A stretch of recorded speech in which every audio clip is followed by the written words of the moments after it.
Hey, good morning. Hope you're having a great holiday week. I'm doing a little bit of driving on the road here in Columbus, Mississippi. And this is a marker for the house where Memorial Day started. And the mission I had here was to find out who started Memorial Day. Everything appears to be that the Daughters of the Confederacy started it.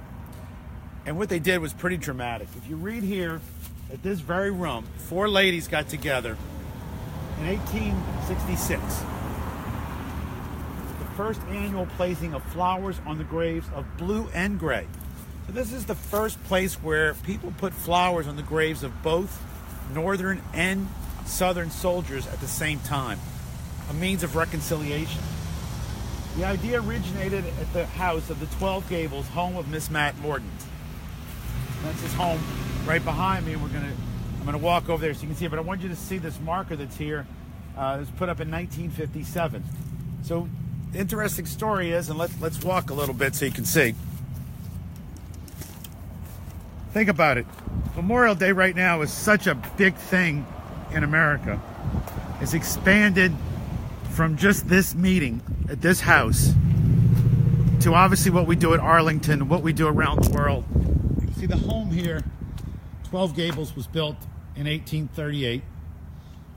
And fittingly right now there is a wreath on the door. I haven't knocked on the door to see. But I tell you what, I can look in that parlor right there, and I can tell you that's probably the parlor room where those 4 ladies got together and created Memorial Day. How exciting is this, man? So here we are. This is the house. Picture this. This is close to the Battle of Shiloh. If you're from New Orleans, Shiloh is important because PTG Beauregard took command of 40,000 Confederate soldiers in there. He was trying to stop Grant's army from coming into Mississippi. And obviously, well, we debate the war a lot, but for a lot of people, it was the North was invading. Here was the North getting ready to invade Mississippi.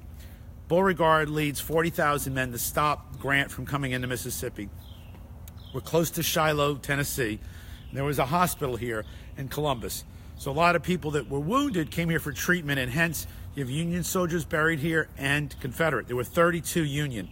And what they said in that parlor, which I assume is just to my left, right over here, as you look into the door, these 4 ladies, and I want to read their names to you, and we're going to take a couple other stops. We're actually going to go to the cemetery where they put that up here.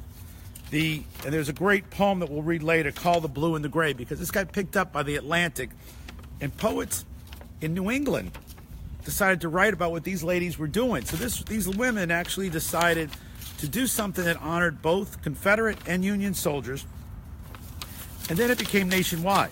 So there's 20 places that claim to be the birthplace of Memorial Day. In fact, rumor is that they picked Waterloo, New York as the birthplace. President Johnson did in 1966 because he was trying to get New York to vote for him.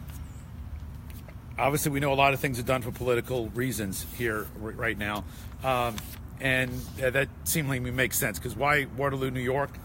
There's another lady in Columbus, Georgia, Mrs. Rutherford, who also sent out letters to say to the other daughters of the Confederacy chapters, let's all decorate the graves at the same time. The flowers in bloom in April, and that's why they picked April. And oddly enough, it's just before the North did it, because the flowers bloom there later. So the 4 women, and I want to get their names in here: Mrs. Augusta Murdoch Sykes Cox, Mrs. Frances Jane Butler Garnett Fontaine, Mrs. Kate McCarthy Hill Cooper Heath, and Miss Martha Elizabeth Morton. Now, I've been told the reason why these women have so many names is many of them kept the names of their husbands who died in the war.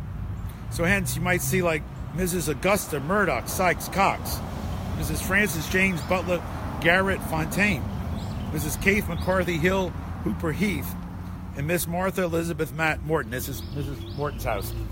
They met here, and they decided in that room that they hoped that somebody would be decorating the graves of Confederate soldiers in the Union, so that they would start by decorating the graves of Union soldiers here. And later the story becomes that they did it as after fact when they were doing it. So you can see how stories get twisted. But apparently in that room there, they decided that both Union and Confederate soldiers' graves should be honored in 1866. So it's a beautiful morning, sun's out. We're going to go take a walk and see what that cemetery looks like. Thanks.